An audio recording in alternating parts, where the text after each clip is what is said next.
Your team every day. Welcome to the Locked On Hawks POSTCAST, your home for the best Atlanta Hawks talk. It's local insight you can't get anywhere but right here at Locked On. I'm your host, Tanitra Batiste. Alongside me is Deshaun Tate. The Locked On Hawks POSTCAST is part of the Locked On Podcast Network, your team every day. Deshaun, the Hawks took a 3-0 play-in record into their fourth play-in game in 3 years. But the Bulls did something they've done 12 times this season. We'll talk about it in the and one, and we'll grade this season and take an early look at the offseason that follows the Hawks' early postseason exit in the 131-116 loss to the Bulls. And Tate, your take was simple. Defeat was imminent, and it wasn't because of the injuries.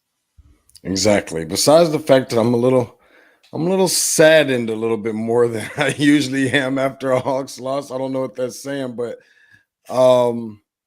I mean, they really picked the worst time to play their worst game, or at least it felt like. I don't know if that just means because it's the end of the season or whatever, but because of the fact that it wasn't even close, because of the one thing that me and you've been trying to figure out for the longest is what is the identity. And I feel like there's a little bit more of an identity than you do. And for sure, I was like, yeah, Tanitra's right. I'm not even sure that they've had an identity all season long. At least that's kind of been the feel of this whole thing, especially after tonight's game. But I was like, if they don't do nothing else, I'm confident they're going to fight. And that's exactly what they didn't do on tonight. It was the total opposite. But a lot of people are going to point towards the injuries, which I think is absurd. I think it's an excuse. And during this time of the year, there's so many injuries, not only throughout the course of the season that have gone around to key contributors and starters and star players and everything else. But that can't be the reason for the Atlanta Hawks. I feel like they didn't really settle into like tonight was an example of what I feel like they've kind of been dealing with the entire season. Like, and it showed. If you're gonna lose a certain kind of way, or if you're gonna deal with certain things, it can't show. It can't be written all over your face. You can't have your emotions on your sleeves. And they had their issues that they've been dealing with all season long on their sleeves. But I think that I think the fact that they never settled into anything consistent as a team that much this year. And it just, the worst version of themselves just happened to stick out like a sore thumb on tonight. And that was tough. We got more to say in the next couple of segments, but that was a tough L. That was tough.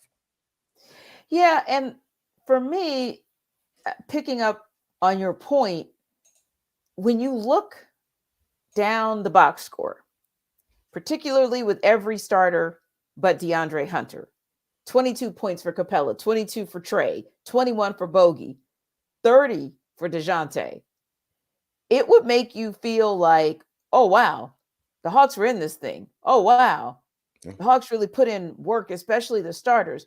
But we always say that box score does not always tell the story. No, and when I look at, and I'll be honest with you, when I looked at the final box score, it was shocking to me. I was like, oh, they scored that many points? I didn't know Trey had that many points.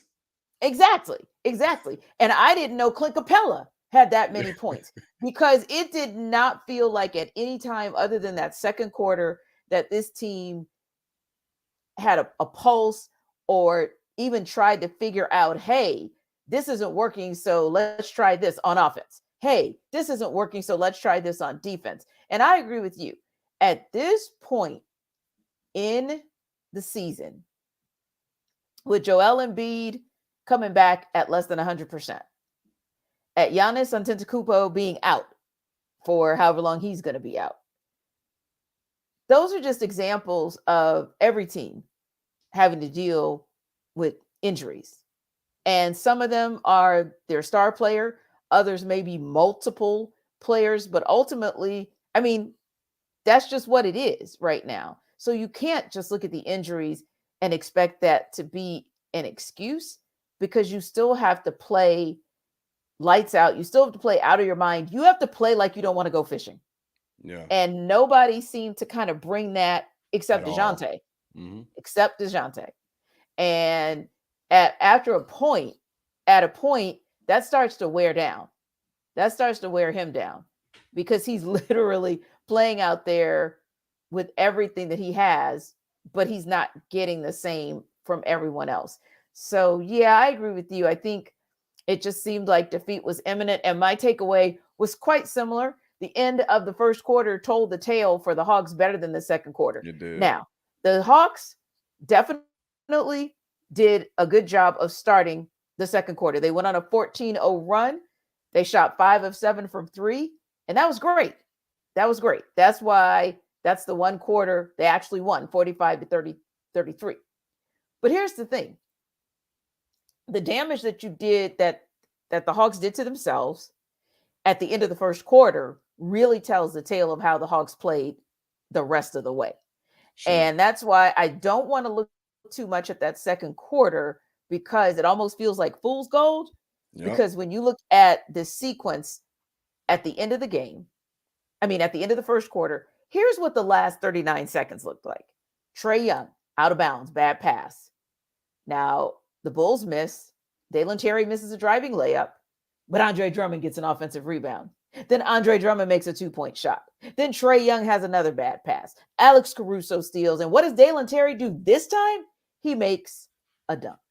Yeah. That, for me, was a 30-plus second sequence that encapsulates what we saw pretty much for the entirety of this game. And this is a team also, if I can just say this is a team that the Hawks have played throughout the season fairly close. The Hawks won the final game against the Bulls in the regular season series, right? And the Bulls took the other 2. But those games were always competitive. They were always close. So, and then what was the difference? Think about this. Exactly. That's what I was going to say. What's the difference? Because think about this. Take Kobe White out of the equation, and we'll talk about him in a minute, but take Kobe White out of the equation, and you look at, Ayo Dosunmu, who usually torches the Hawks. He only had 19 points, right? No doubt. And then you look at the defense. Andre Drummond usually comes in and has like 12 rebounds in 12 minutes. A field day. Right. And we know he was a little banged up too, but he only had 4 rebounds. The reason I say that is because when you look at the box score, the players that typically torch them didn't do that. Even DeRozan started off hot and had a solid game, but he's torched them a couple times. None of those things happened. Now, Kobe White happened, but none of those things happened. So they had players injured as well. And Alex Caruso went down in the game. Sure did. So that's why you can't really rest your laurels on injuries being the reason this is how this went down. No, not with what you saw in some of the key moments of this game across this almost the entirety of the squad. I feel like Kobe White is still scoring right now. Besides that fact, like after his post-game interview, back on the court. And I was like, Tanicia's probably going to be a little slightly indifferent. Obviously, her loyalty to the Hawks and whatnot, but she's also a Tar Heel. Outside of that fact, however, I'm looking just like you said, like where did all these points come from these guys? Like I think they were borrowing some points from Kobe White somehow to get some of the points that they had. But I was even interested in some of the matchups that, while I did think that it was a relatively bad matchup for Atlanta, just based off of the fact that, you do have 2 dynamic, defensively minded, defensive anchor guards between Caruso and Dosunmu, where you have Trae, obviously, and DeJounte Murray up against one another. But then the Clint Capella and Bruno, duo against Vucevic and Drummond. And then, as everybody knows, the 2 guys that ideally perfect world would have been up for most improved player for the league this year, Bogey and Kobe White. And we see what happened there. But a major part of disappointment, I don't point the finger all at one guy. There's a couple guys, but I'm going to start off, obviously, with DeAndre Hunter, in which we've all heard of this playoff Jimmy Butler and playoff P, Paul George. Well, how about starter DeAndre? I'm going to go that route because it's not a secret. of how I feel about DeAndre in the starting lineup versus him as, coming off the bench, what have you. But Same. it was discouraging tonight. And Yeah. I want to get to the next segment. Be Yeah. honest with you. I Yeah. want to get to the next Right. segment. No, that's the truth. Like, yeah, there are so many like pieces to this puzzle, so many ways and so many directions that we can point the finger that it's no need to just stop at DeAndre. When we come No doubt. back, we'll talk about Quinn and we'll talk about exactly what went wrong in the and one.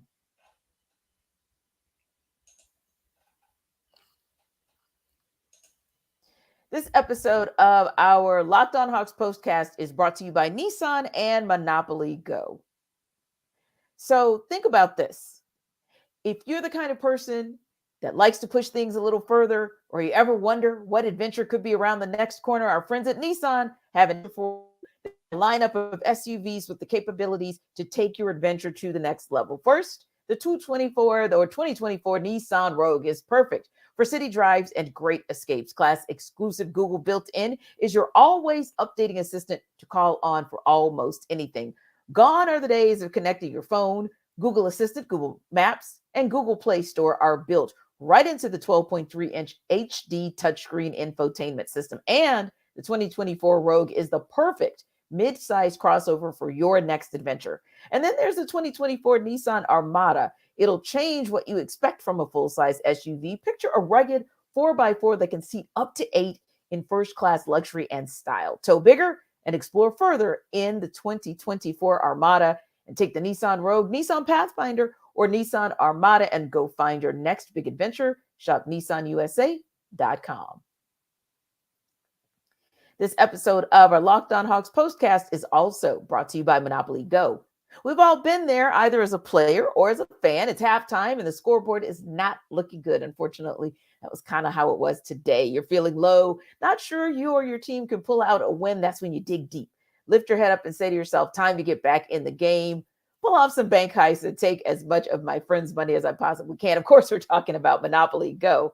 You can compete with your friends to get the most riches and the biggest empire. It's the Monopoly you love, but on your phone, anytime, with tons of new twists, including leaderboards to compare your progress to your buddies. There's so much to do. Play on countless dynamic Monopoly boards, charge other players rent for your iconic properties. You can even work with your friends to crack open community chests and tournaments to get extra rewards and climb the leaderboard. So get back out there, put on your game face, and download Monopoly Go, now free on the App Store and in Google Play.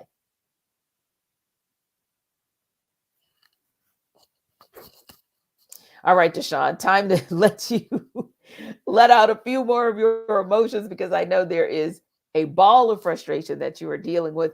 And particularly when you look at the first quarter and the third quarter.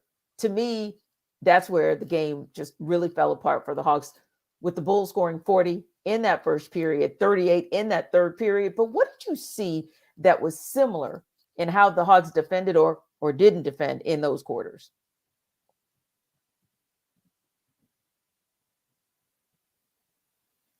Oh, Deshaun, you're on mute. There we go. Much better now. I think that this was a matter of, well, first of all, what they did not do. It wasn't about how they did defend, because I didn't see a lick of defense. My great grandmother Bessie could have defended better than they did, and she's no longer here with us anymore. That's how I felt about how well, or lack thereof, that this team defended. I think that Chicago knew how to beat the Hawks. They knew how to play them.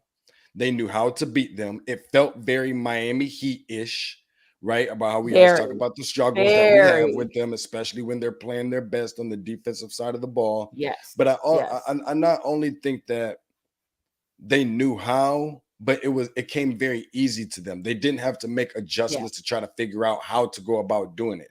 It was convenient. Their style already that they play with was very convenient. They didn't turn the ball over very much. And they just made it really difficult for pretty much just about everybody. I mean, you could say with the exception of DeJounte, but even DeJounte included, some people may argue, did we even, I heard, we was having some conversations about, guys being injured and whatever else. Did we decide to maybe bring Trey back a little bit too early? I know it Mhm. sounds crazy because this is one of those games where it's like, he's got to be out there. He's got to play. Yeah. He's got to this. He's got to that. If you remember how this team looked without Trey Young on the floor, if you remember how this team looked without Trey Young on the floor tonight in the differential plus minus or any other fancy Yep. analytic that you want to throw out there, Mhm. it's legit. Yeah. And I don't think sometimes, being the defender that he is or isn't, I think Yeah. was also clear. We gave him the credit earlier this year when he was taking the charges and things were looking Definitely. better, but it looks like he was just gingerly favoring, and it became mental with what was going on with Yes. the finger. Yeah, I think so too, because there were times when I saw him revert back to old Trey. I Hmm. saw him waiting for the foul that wasn't called instead of just getting back on defense. Hmm. I saw him swipe at the ball when it was clear, like that's not how you're going to get either that possession back or keep the Bulls from potentially scoring that ball. So that wasn't, very smart basketball, especially on the defensive end. I saw sometimes where he was forcing the issue. I know he was probably trying to get his rhythm, but it Sure. felt at times like he was forcing his rhythm. And like you Sure. said, that's when you knew it was too much mentally on him, trying to take this game into his own hands and be that guy for them that gets them back in the game. And that's where I think, they kind of lost it too, because it was almost like they forgot how they played. Like bring Hmm. bring that same energy that you played in the 28 games when he wasn't there. Figure out how to play the same way, because this is pretty much the same cast of characters. Like Hmm. at least the same cast of characters from the last 10 games. No doubt. So why was everyone looking so disjointed? Why was everyone looking like they didn't know what their assignment was and who they were supposed to guard, who they were supposed to switch off on? I mean, like you said, the Bulls seemed like they knew everywhere to be. They seemed like it seemed like everything that they did on defense just flat out worked. And then it makes you kind of look at not just what the players did or didn't do, but the second unit got the Hawks back into this game essentially because they helped them go on that 14-0 run to start that second quarter. But Sure. Quinn Snyder put Trey Young back in. And it makes you ask, was that the right call? Was Quinn trying too hard to maybe get Trey involved and get him going? And maybe playing that second unit a little while longer maybe could have. I'm not saying the Hawks would have won. I'm just saying that maybe that would have helped to make it more competitive. I'll say this first, Tanitra. Besides the fact that you and I both know I've always been a big advocate for Trey, right? Oh yeah. And sometimes what's got to be put out there has got to be put out there. We will go through the comments a little bit later if you would like. We've got plenty, that's for Oh, sure. I'm sure. And a I'm lot of sure. it is some Trey slander, Yeah. and some of it I think is just a little bit much, a little beyond me, but I think some of this is not necessarily just on Quinn about sitting down Trey. I think some of this is on Trey for not Hmm. sitting down Trey. Nobody had a closer look to see what this team looked like without Trey Young in the way that it gave itself a chance at winning basketball games, seeing how they played different. Not about better, but just different Yeah. when he Yeah. wasn't on the floor. Nobody had a better opportunity to take notes from the sideline and say, maybe if I tweak this, or maybe if I did this a little, or maybe and take some pointers from DeJounte the same way that DeJounte has been taking a back seat to Trey. Hmm. And you can see where some of that frustration was going into the half. But anyway, I say all that to say that when you know firsthand what that is like, and you've been seeing that in person, and you know that this team's chances at winning this game is better with you being on the outside of it, that's where I think that you do have to make that very difficult decision. I know that it's going to be difficult for the coaching staff, for the organization, or front up, whoever, right? Because I know that they were going to ride it out with their guy, and that's Yeah. just what it is. And Trey has earned that to a degree. Sure. But in that same breath, you got to take yourself outside of that when you know that it's not your night and say, okay, let's give ourselves a chance at Friday night being my night. Yeah. Yeah. I mean, that I think too, sometimes that is difficult for a coach because your star player wants to get in there and he wants to do that thing that he always does, and then he shows you, like, he might hit that three, right? Or he might protect the ball. He might get others involved and, toss that dime or get the pick and roll going. And you think, okay, it's kind of looking like it should look. So maybe he'll continue that, for a couple more possessions and maybe we can get it down. And you did. You got it down to 6. But again, you got it down to 6 because of what you did at the beginning of the second quarter with that other unit out there. A lot of that was that. And maybe somewhere between Trey and Quinn, the decision maybe should have been made to use him just a little less, just to see if they could get back in that third quarter what they had in that second quarter and maybe make this a game, because you're only down 6 going into halftime.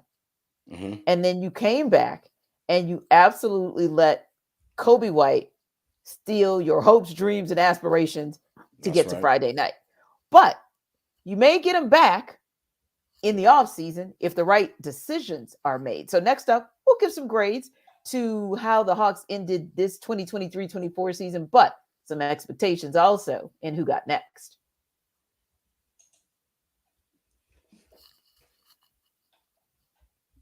This episode of our Locked On Hawks postcast is also brought to you by eBay Motors. Passion, drive, and patience, the formula for winning championships, is also what keeps your ride or die alive. eBay Motors has everything you need to maintain your vehicle and level it up to peak performance. Superchargers, roof racks, exhaust kits, LED headlights, and more. Whether you're into speed, power, or style, eBay Motors has you covered. With over 122 million parts for your number one ride or die, you'll always find exactly what you're looking for. And with eBay Guaranteed Fit, your part is guaranteed to fit your ride every time or your money back. Because with eBay Motors, you're burning rubber and not cash. With all the parts you need at the prices you want, it's easy to make your car the MVP and bring home huge wins. Keep your ride or die alive at ebaymotors.com. Eligible items only. Exclusions apply. eBay Guaranteed Fit, only available to U.S. customers.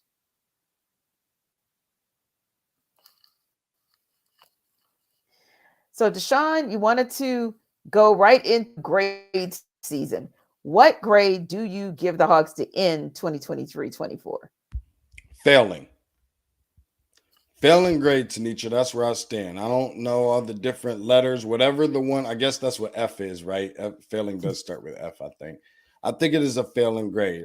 Or if you want to be cute with it the way that I used to back in the day when I was in school and I used to get a D, and I used to be like, hey, technically a D is technically passing if you really want to. No, not in this household.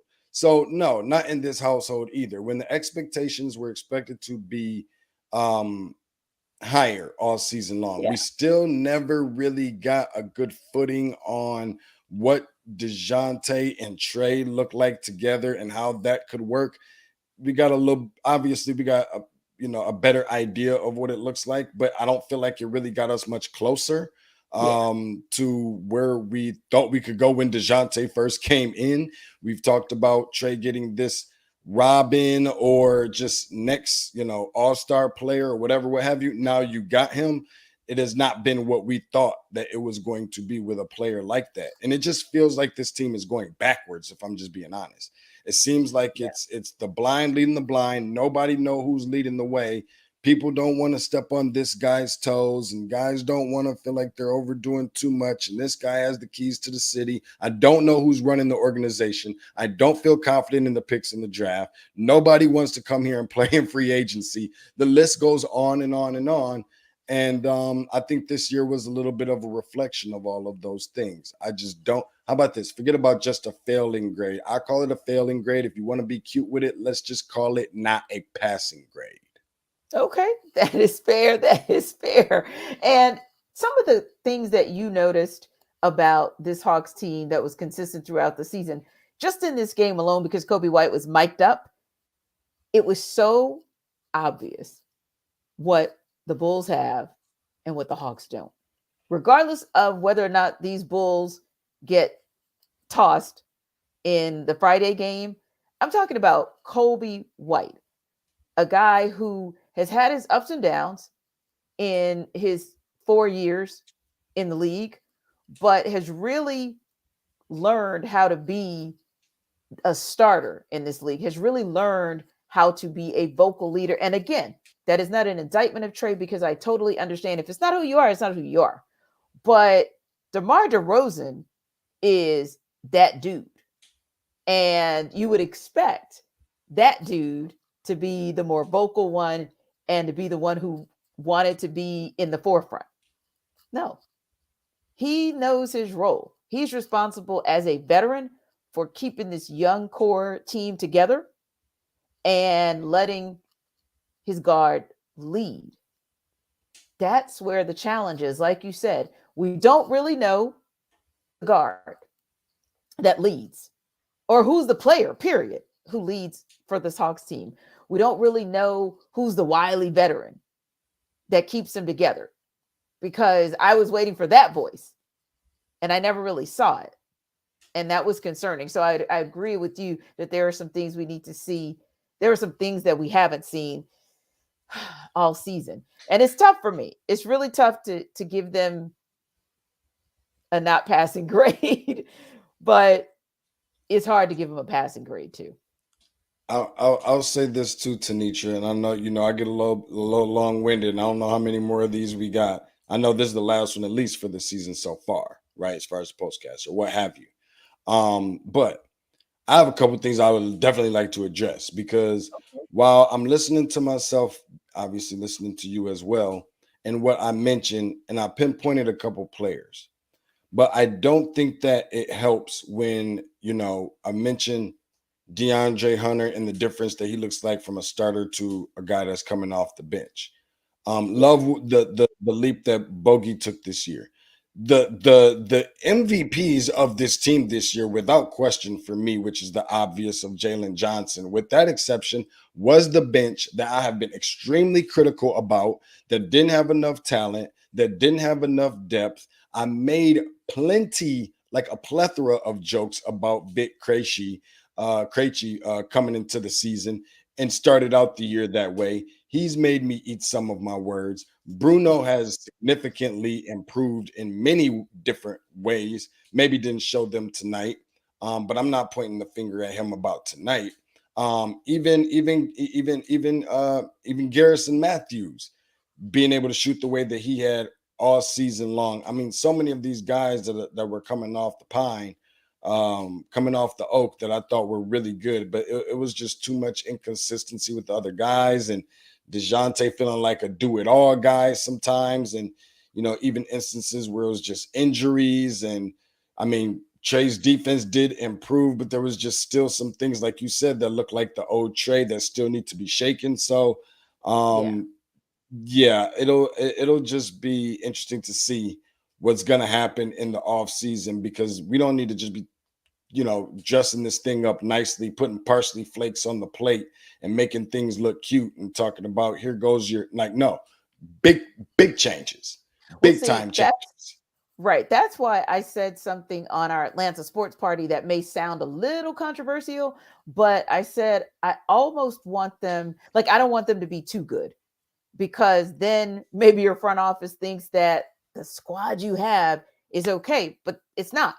It's not okay. And yes, you're right that the bench was one of the MVPs, but I also feel like the bench outperformed themselves. Like, I feel like the bench many of them performed way above where you thought they could.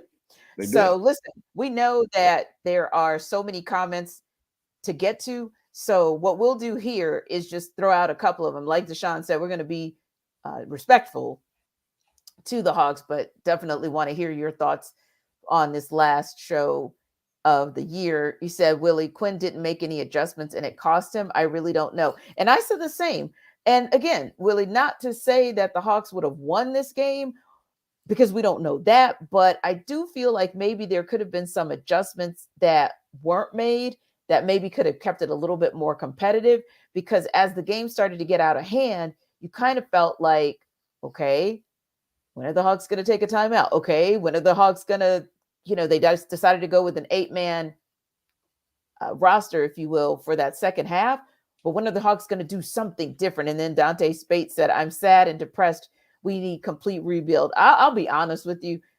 I don't know for sure if that's the case, but I can't say I don't believe that, because there are rebuilds, there are resets. We definitely need to build around Murray. And that's some people's opinion. Some people do think that this team needs to build around DeJounte, but you have a lot of questions. How do you do that? Because Deshaun made a great point. How are you going to get more solid free agents here? What's attractive about Atlanta for free agents? What's attractive about what the Hawks can put on the table with limited assets? So that's going to be one situation. And are you going to take the draft and utilize it to really, really bolster this offense in a certain way? Really, really bolster this team. And Robert Blackman said the Hawks played like they were ready for vacation. You know what? I gotta say, it felt like that. It just did not feel like the Hawks were in this. It did not feel like a do or die situation, especially, Deshaun, if you watch that Heat Sixers game where both of those teams look desperate as heck. You know what I'm saying? They both look like, nah, I don't want to go home. I don't want to go home. I don't want to go home. That's what I at least thought we would get out of the Hawks, even though I thought that Chicago might be a tough matchup for them. And Robert Blackman says, from the owner to the coaches and players, they all get an F. And I can understand the fan base is really frustrated. Fan base is really, really frustrated because they don't know where to look. Because even with Quinn Snyder being a really, really good coach, there were times where we saw situations where we're like, okay. And then, Deshaun, you always look back at last offseason. You look back at the trade deadline. And this is where you come when you don't make any moves, when you stand pat, especially because you don't know what's going to happen. You might think that you got enough on the table, and you might think, okay, we can't get that guy that we really want because we don't have the assets, but you have to do something, because there's every opportunity that guy, Jalen Johnson, that guy, Sadiq Bey, that guy, Onyeka Okongwu, will go down. Yeah, for a minute. And to me, with the rash of injuries they've dealt with over the last couple of seasons, I can't say that I was shocked that they didn't do anything in the offseason or the trade deadline, but I was very, very disappointed. And man, they're going to have some tough decisions to make this offseason. Well, guys, it's been a great season, despite how it ended. Been a great joy to work with Deshaun on the Hawks Postcast, and you guys have brought the heat, and we appreciate every single thing you've done every single time we have come through. So we think this might be our last show, at least Postcast wise, right? So we want to thank you guys for that, and we want to tell you that we appreciate you hanging out at the number one place to hang out after every single game. Remember to like and subscribe to our YouTube channel. And for more on the Hawks, especially as we start to talk about the offseason here at Locked On, check out Locked On Hawks with our guy, Brad Rowland.